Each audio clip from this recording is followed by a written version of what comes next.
jumpa lagi dalam acara Wakil Rakyat Bicara Sawit bersama saya Putri Juniawan yang akan menemani beberapa saat ke depan. Kelapa sawit merupakan komoditas perkebunan yang memiliki peran strategis dalam pembangunan ekonomi di Indonesia. Dan sebagai salah satu penghasil kelapa sawit terbesar di dunia, industri kelapa sawit telah menyediakan lapangan pekerjaan sebesar 16 juta tenaga kerja, baik langsung maupun tidak langsung. Badan Pusat Statistik mencatat bahwa luas perkebunan kelapa sawit Indonesia mencapai angka 14,99 juta hektar pada tahun 2022. Dan jumlah tersebut meningkat sebesar 2,49% dibandingkan pada tahun sebelumnya yang hanya seluas 14,62% saja. Baik, untuk membahasnya kami akan mengundang narasumber dari Kementerian Pertanian. Ada Bapak Andi Nur Alamsyah, STPMT, selaku Direktur Jenderal Perkebunan Kementerian Pertanian. Halo Bapak Andi, sudah bergabung bersama Putri di sini? Ya, Mbak Putri. Baik, Bapak. Bapak sehat, Pak? Apa kabar? Ya, sehat.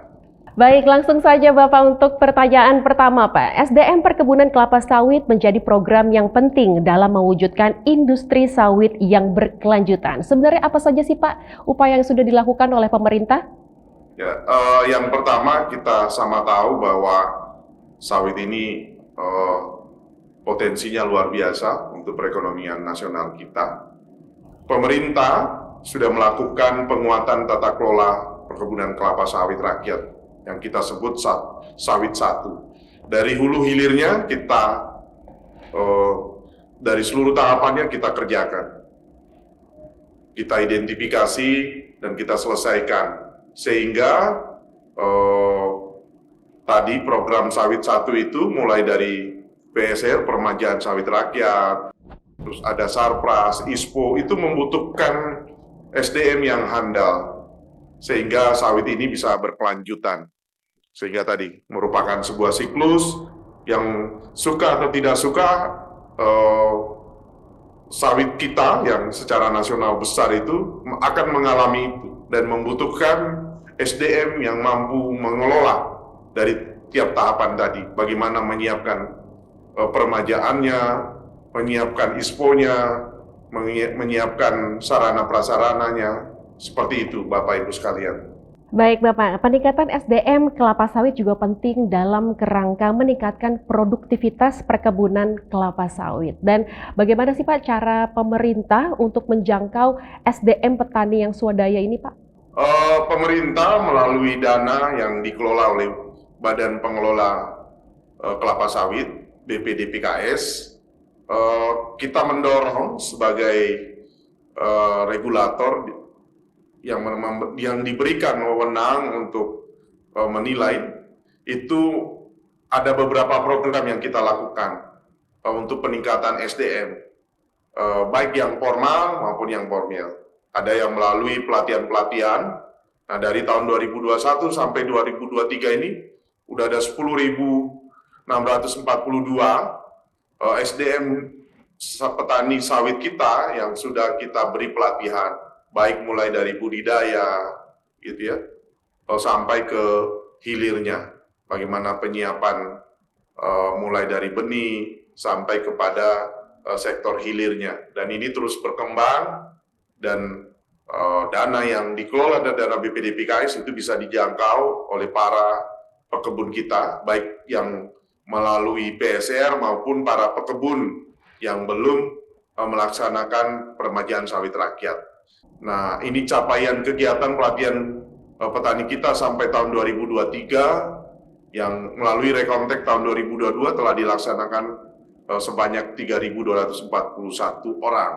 Nah, pertanggal 31 Oktober 2023 kemarin, kami telah menerbitkan rekomendasi teknik untuk 4.895 orang lagi untuk dilatih tahun 2024. Dan lembaga-lembaga pelatihannya juga sudah kita sertifikasi, sudah dinilai oleh BPDPKS bahwa dia mampu memberikan kemampuan pada SDM kita.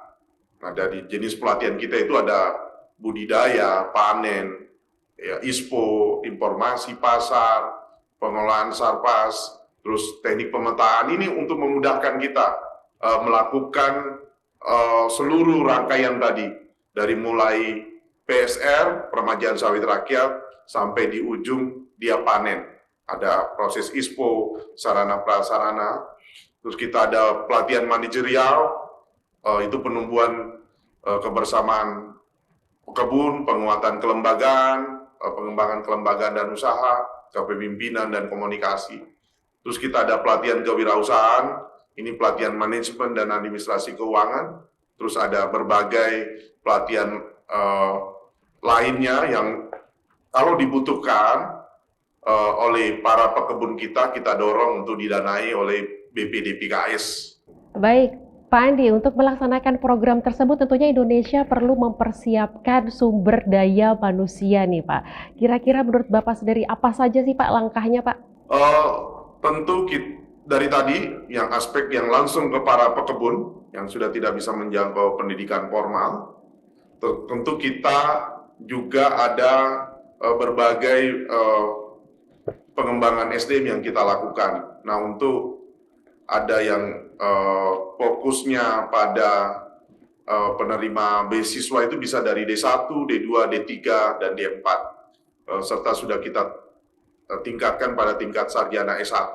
Nah, tahun ini kita lagi menginisiasi, lagi mengkaji para pekebun kita, para anak-anak pekebun kita itu bisa mengakses beasiswa S2.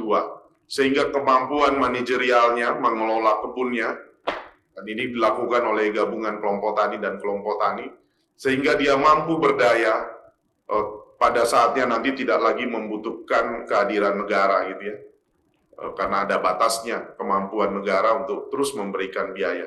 Nah, kita pingin para pekebun sawit kita ini bisa berdaya dan mandiri dari pelatihan-pelatihannya. Kita berharap nanti sarjana D1, D2, D3, D4 itu kembali ke daerahnya masing-masing, ya minimal 60% lah, bisa berbakti untuk kemajuan daerahnya, memberikan banyak informasi, pengetahuan, sehingga pengelolaan perkebunan sawit kita ini bisa juga modern. Tahun ini ada 2.000 orang yang kita sekolahkan dari D3, D1 sampai S1, 2.000 orang yang kita terima dari seluruh Indonesia, dan sudah ada perguruan tinggi.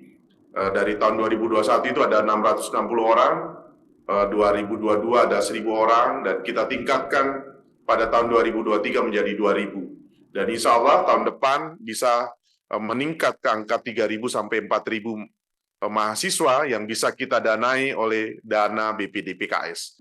Dan ini ada berbagai perguruan tinggi yang sudah kita kerjasama, mulai dari ada D3 sekolah vokasi IPB gitu ya, terus Instiper, terus akademi komunitas Instiper juga, terus ada Politeknik ATI Padang, kita udah masuk ke hilirnya ini udah masuk ke teknik kimia, analisa kimia dan lain sebagainya. Nah, tahun ini ada beberapa perguruan tinggi top Indonesia juga akan bergabung, ada UGM yang akan segera bergabung, dan Universitas Diponegoro.